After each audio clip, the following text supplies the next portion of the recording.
皆さんおはようございます。スペースアートダンス TV で今日も皆さんと一緒にエナジー全開頑張っていきたいと思います。この動画はアイソレーション、ダンス、上達の秘訣、初級者向けのコンプリートメニューの中から肩のアイソレーションの解説動画になっています。初心者の方がダンスを始めたての頃に必ずアイソレーションというベーシックに出会うことになると思います。そもそもアイソレーションって何なのって思う方もたくさんいらっしゃると思います。アイソレーションについてすごく細かい説明を行っている動画は頭、首編の解説で行っていますので、ぜひそちらの動画を参考にした上でこちらも楽しんでいただけると嬉しいです。簡単にこの動画でもおさらいをすると、アイソレーションとは各体の部位を分離させて動作させることという基礎になります。なぜこんなにもアイソレーションが大事にされるのか。それは一つ一つのポージングやポーズとポーズをつなぐ時の軌道、こちらの質を上げることが非常にダンスの上達にとって欠かせない要素になっているからなんですね。上達をするためには各体の部位を上手に稼働させて、そこをうまくコントロールしていくっていうことがとても大事な要素になってきます。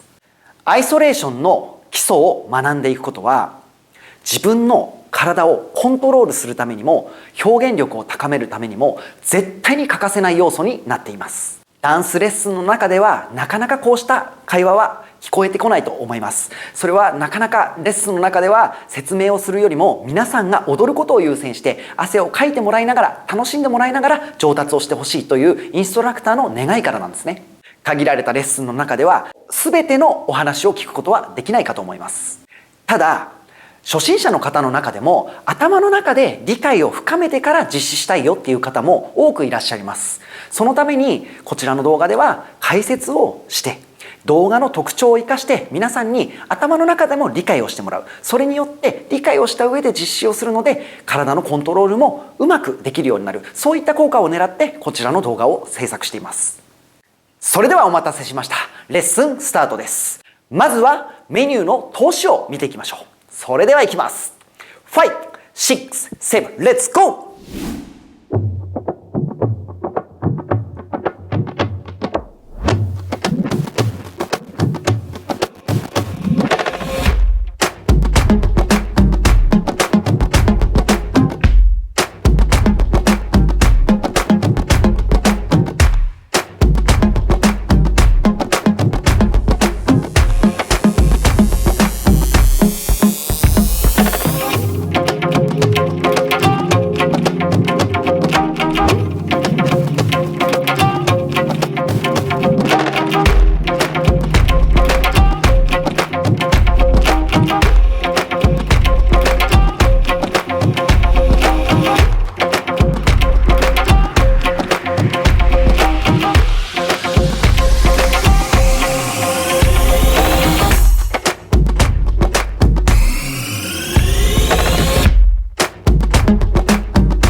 はい、それではポージングについて解説していきたいと思います。今回はポージングのみではなくてポジションとポジションをつなぐ軌道のところまで解説していきますので、皆さんの理解を深められるように工夫して喋っていきますので、皆さんどうぞ理解を深めてください。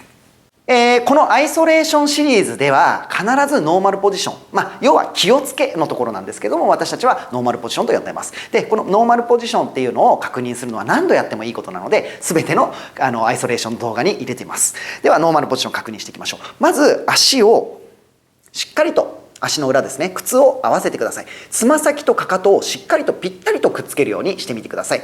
この状態で少しだけ体重を前につま先の方に乗せていきます。そうすると自然とお尻に力が入るようになります。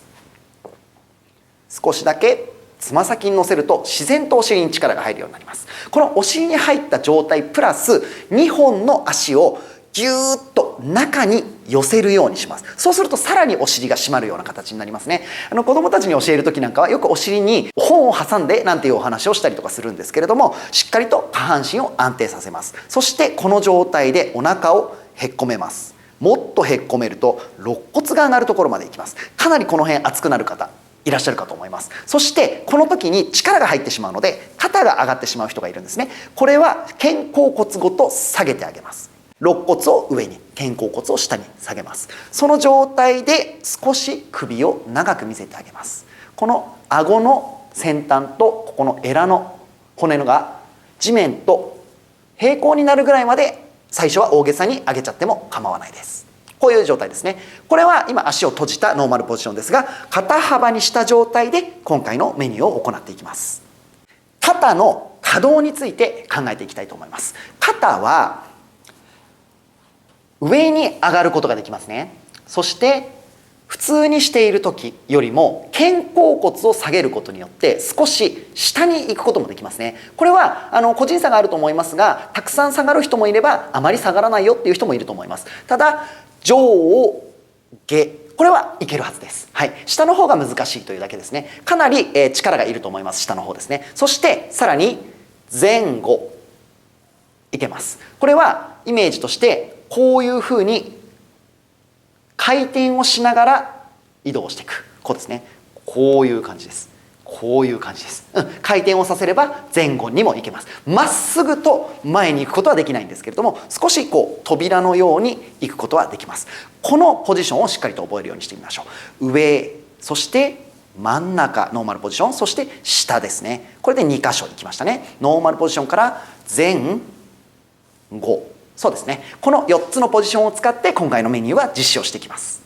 それでは今回アイソレーション分離というところについてダンスをマスターしていきたいと思いますけれども、軌道についてご説明していきたいと思います。軌道は例えばですけどノーマルポジションから上に上げますというふうにすると、スタートポジションはノーマルポジションです。エンドポジションは上に上げたところです。ここにポジションとポジションが生まれますね。それをつなぐために必ず直線的につなげましょうというのが今回のテーマになります。ここから例えばですけど上に上がるときにこんなことになることはないと思うんですけれども、直線ではなかったですよね。ここからエンドポジションに行くまでに円を描いてしまいました。今回はこれは NG となります。ポジションからポジションまでを直線的につないであげる。これが今回です。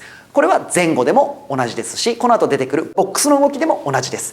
ロールに対してはちょっと違ってくるんですけれども、とにかく直線的にまずはストップモーションを使ってやろうというふうに意識をしておいてください。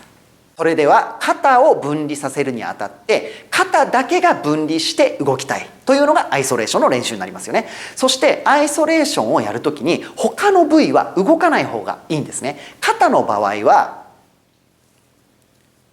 前と後ろ、上下、これが動く範囲になると先ほど説明しました。この時に例えばですけど上がってしまった時にお腹がよじれてしまったり傾いてしまってはこれは分離ができてなくて肩とともにお腹も動いてしまってますよね。ですのでこれは分離ができてないということになります。肩のアイソレーションをやるときには肩だけが動くというふうになります。ただ肩の場合は一つ注意点があって、何かを動かすときにひっついてきてしまう骨や筋肉っていうのが必ずあるんですね。今回の場合はちょっと後ろ向かせてください。肩甲骨っていうのはここに羽のような背中の上の方にあるんですけれども、これはある一定範囲を超えると代償動作を起こします。ここまでは肩しか動いてないんだけど、これ以上上げると肩甲骨も代償動作を起こします。この肩甲骨が代償動作を起こすのは肩のアイソレーションは OK になります。はい、ここはあまり気にしないようにしてください。むしろ腕は肩甲骨から生えてるのだと考えるような気持ちの方がダンスは上手になりやすくなります。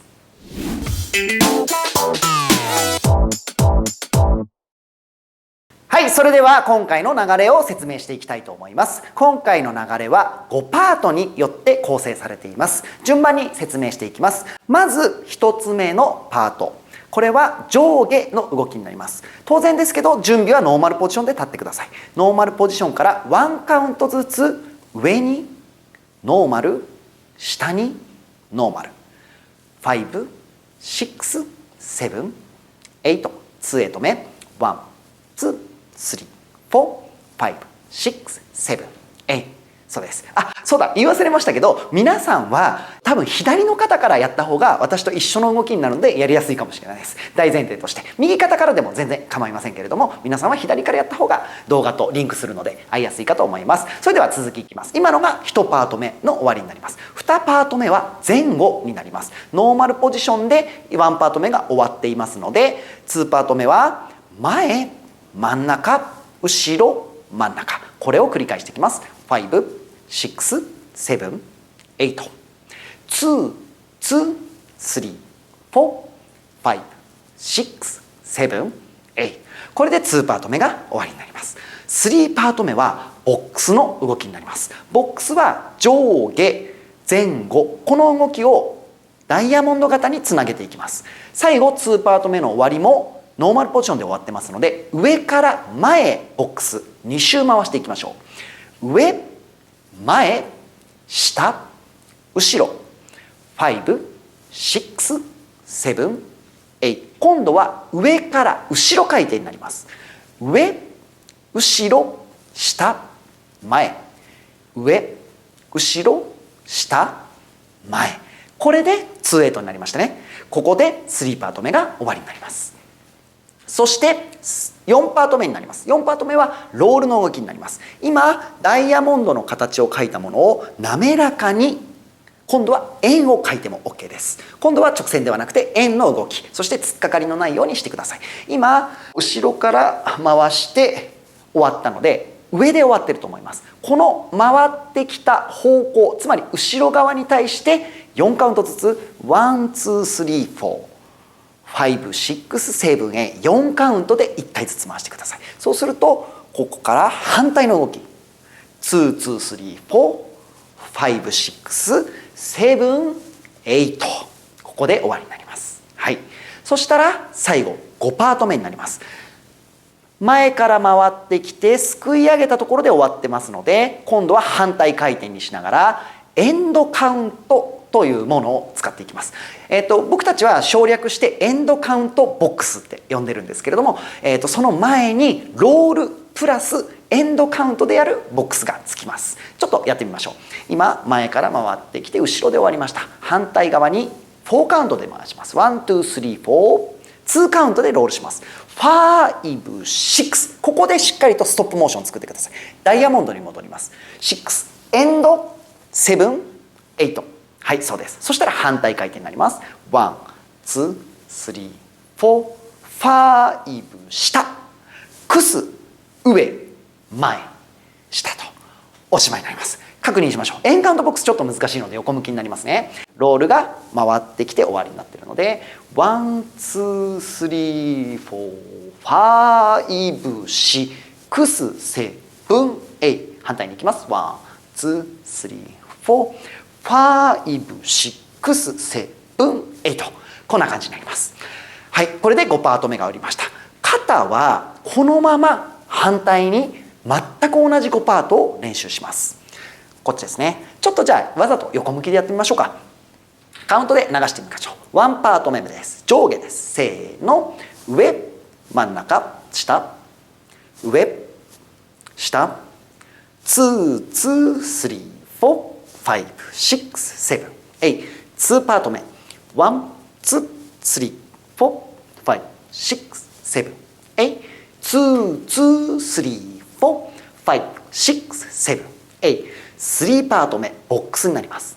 1、2、3、4、5、6、7、8。2、2、3、4、5、6、7、8。4パート目、ロールになります。今こっち側から来てるので、1、2、3、4、5、6、7、8。4カウントずつ回したら反対回り。1、2、3、4、5、6、7、8。5パート目。こっちから回ってきたので、円カウントボックス。1、2、3、4、5、6、7、8。反対。1、2、3、4、5、6、7、8。このように、右でも左でもスタートはどっちでもいいんですけれども、片方ずつ5パートずつやっていくというのが今回のメニューの流れになります。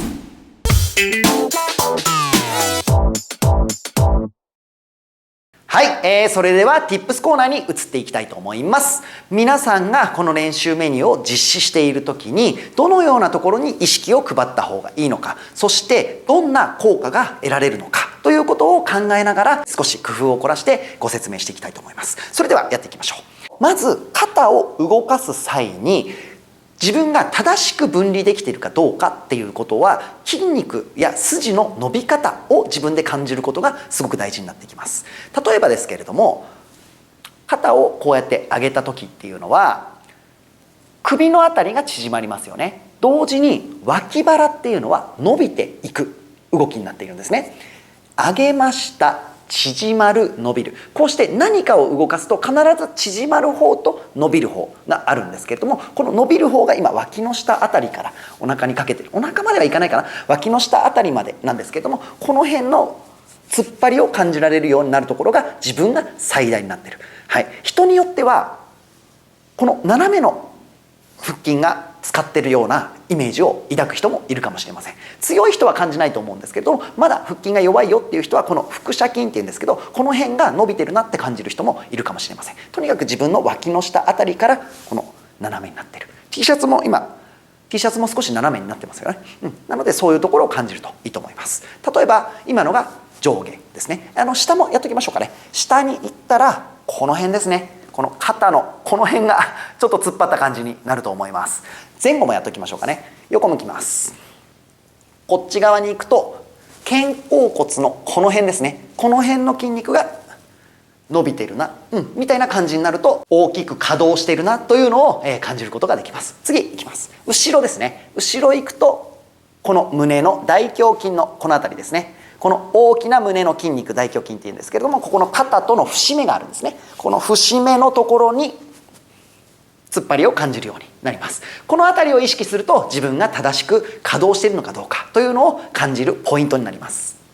今度は代償動作をしてはいけない筋肉っていうのもあるわけなんです。ちょっと背中の説明なのでちょっと斜め横ぐらいになっていきたいと思います。まず先ほど言った通り、腕っていうのは肩甲骨から生えていく。つまり肩甲骨は代償動作をした方がいいと考えるべきですね。次ですね、今度はこの下に背筋、この腰回りですね。この辺り、お腹から腰回りにかけてのベルトの後ろ側になるんですけど、ここら辺の背筋が一緒に動いてしまうと、先ほども言いましたけど完全な分離ではなくなってしまうんですね。今わざと背筋まで影響を及ぼしています。肩甲骨だけは動きたいけれども、ここから下の背筋は動きたくないと、今分離をはっきりとさせています。試しに悪い代償動作、これですね。違い分かりますでしょうか。はい、こうして肩甲骨とその下にある背筋というのはしっかりと分離をさせるといいと思います。それを意識するとですね、今度力みすぎてしまったりとかしてしまうんですね。で、肩をこうやって上げる、これが力が結構いることなので、肩を意図的に上げることによって反対の肩が力が入ってしまって、こっちも短くなってしまう。短くなってる方っていうのは筋肉を使っているということになりますので、知らない間にこっちも生きってしまうと。こういうことを避けるためにこちら側はしっかりとノーマルポジションで、ノーマルポジションというのは先ほども言いましたけど、肩甲骨と肋骨がぶつかり合ってた方がいいよっていうことですね。ここで固めてあげた状態で右半身と左半身は完全に分離をしてあげる意識ができるといいですね。次です。今度はロール時の注意点です。これは全てのアイソレーションにおいて言えることなんですけれども、ロール時っていうのは必ず四角に対してきれいに円でつなげていきましょうというのがロールになるんですけれども、このロールをショートカットしてゲジゲジの円を作ってしまう方がいらっしゃる。ここを、直していきたいというか、できるだけ正確にやっていきたいんですね。ちょっと見せましょう。こんなことが多いですね。ここから前のここに向かっていくのに直線でいうとこうですよね。円を描くとするとしっかりと大きく回したいんですが、これが回してみます。ちょっとなんていうんですかね、ゲジゲジの円っていうんですかね、綺麗な正円ではない動きになってしまう方がいる。この時に先ほども言いましたけれども、筋肉の伸び方を感じるといいんですね。脇腹が伸びてるところでしたよね。前に行くと肩甲骨あたりが伸びている、そういうイメージでしたよね。下に下げたら首筋が伸びてる、こんなイメージでしたよね。大胸筋のあたりが伸びてる。こうして伸びてる筋が映っていくように意識をしてあげると、綺麗な正円に近い形を描くことができます。これを意識してロールをするようにしてみてください。これはもう全てのアイソレーションをやるときにすごく大事なので何度も言わせていただいているんですが、ノーマルポジションっていうのをすごく大事にしてください。必ず芯を作ってあげるということをしないと、体の分離をしたいのにどうしても代償動作が起こりやすくなってしまうので、分離をするためにこうやって上げてる時にこっちばかりに意識がいってしまって、お尻の意識や太ももの意識、それから腹筋の意識、これがダラダラしてしまうことがあるんですね。試しにやってみましょう。今しっかりとノーマルポジションを取りました。やってるうちに意識が緩んできてしまいました。こういうふうになっていくと少し体の芯がぶれ始めたりすることがあります。これも動画とかで確認したりするといいんですけど、しっかりと芯は作っている状態になって体を分離させて練習ができるところまでマスターをしてほしいなというふうに思います。最後にこれも大事なポイントになるんですけれども、自分の可動範囲というのがあります。これ最初のポージングのところでもお話をしたと思うんですけれども、人によってはたくさん柔らかい人は動くよ、可動範囲がたくさんあるよっていう人と、そうではなくて私硬いので可動範囲が小さいよ、これはさほど問題ではないんですね。大きければいいというだけの問題ではないんです。ただそこに対して自分の最大の動き、これができてないとなかなか次のステップに行った時につまずいてしまうことが多いです。もちろん代償動作は起こっていけはいけないんですけれども、代償動作が起こらないギリギリのところまで稼働させる。下も同じですよ。ギリギリのところまで稼働させる。これ以上いってしまうと代償動作が起こってしまう。そこの最大のところを見極めて 100% の可動範囲で練習することをお勧めします。そうすることによって自分が次のレベルになった時に表現をしたい、振り付けを踊りたい、もっとうまく人に伝えたい、そういう風になった時に自分が少しこの意識をですね、大きく踊っていることによって大は小を兼ねるじゃないですけど、ちっちゃくというか 80% ぐらいに力を抜くことができるんですね。そうすることでもかっこよく見せられるように、まずは大きく練習をすることをお勧めします。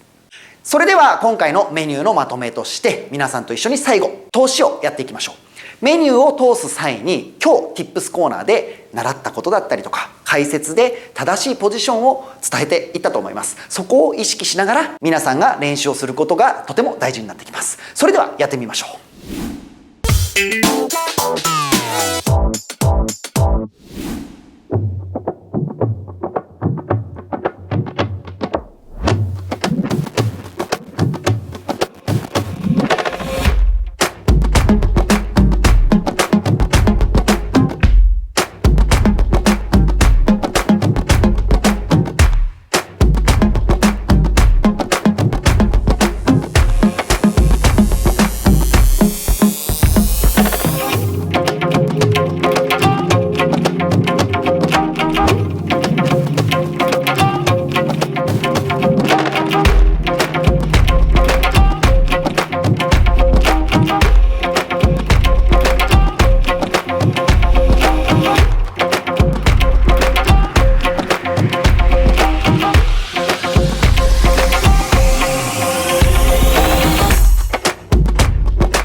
皆さん、肩辺のメニューはいかがだったでしょうか？まず初心者のうちで一番見られるミステイクとして、肩のアイソレーションをするのと肩をすくめてしまう、力を入れてしまうっていうのが一緒になってしまう傾向を見受けられます。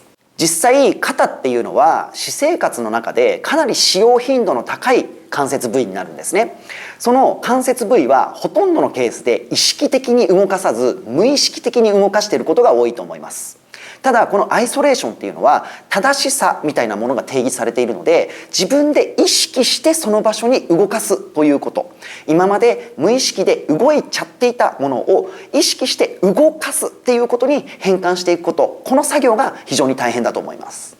とってもうまいなって感じるダンサーでも無意識的に動かしてかっこいいなっていう人もいれば、この人努力を積み重ねて意識的に正しいポイントに動かしているんだなっていうふうに感じる人と二手に分かれるように、僕は感じます。そうやって意識をしないで自分がかっこいいって思われるダンスをできるセンスのある方だったらいいんですけれども、大抵の場合は自分が意識してかっこいいポジションを作り上げていかないとなかなか形が決まらないっていう人が大半だと思いますので、かくいう僕もセンスはあまりなかったので、やっぱり研究の結果ここが一番かっこいいんじゃないかっていうことを繰り返しながら自分でアイソレーションをマスターしていった経緯があるので、そうですね、やっぱり考えて練習する癖っていうのはつけていった方がいいんじゃないかなっていうふうに思っています。皆さんが練習をしている時に、肩のアイソレーションだいぶ余裕が出てきたな、少し他のことにも意識を向けられるなという状態になってきたら、膝のアップダウン、これワンカウントとかでゆっくりとかでもいいんですけれども、アイソレーションプラスリズムっていうものを取り入れながらやった方がより実践的、表現をするための練習につながっていくのでおすすめです。僕自身の体験談になるんですけれども、ちょっと20代中盤の頃に首の骨の一部分、首の骨って連なってるんですけど、その一部分がちょっと横にずれてしまって神経がこっちの肩までしびれが来てしまう、右肩なんですけど来てしまうっていうような状態がずっと続いているんですね。でそれを本当にひどい時だと痛み止め打ちながら本番で出てた時もあるんですけれども、それをなんとか改善していきたい、自分の、今のこの首の状態でも肩をうまく動かせるようにしたいっていうふうに考えて、アイソレーションとか、ストレッチ、これ全て見直したことがあるんですね。でその時にやっと気づいたことがあって、腕って肩から生えてるんじゃなくて肩甲骨から動かしてあげると、よりパワーのある腕の動かし方だったり肩や首に負担の少ない動かし方ができるようになるんですね。ですので僕が首を痛めたことによって肩まで影響してしまっている一つの原因として、やっぱり腕の力でグッと持ち上げていた。そうではなくって、本当は肩甲骨から稼働させてあげると、よりこの長いものが少ない力で肩甲骨で動かせるようになるっていうことに気づけたので、皆さんも肩のアイソレーションをするときに肩甲骨から腕は生えてるのだと考えるぐらいの気持ちでやってほしいなっていうふうに思います。そういうのを話してると、いつかまた怪我とかそういうメンテナンス、体についてのメンテナンスみたいな動画も作っていきたいなっていう気持ちになってきたので、またそれも検討していきたいなっていうふうに思っています。今回の肩編もブログで写真付き解説を行っていますので、テキストで見たいな、写真で自分のペースでゆっくり理解したいなっていう人はそちらの方もおすすめになっています。そして他にアイソレーションシリーズとして他の部位の解説を行っている動画もしっかり役に立てると思いますので、皆さんの方で自分が好きな部位選んでもらって解説動画ぜひご視聴ください。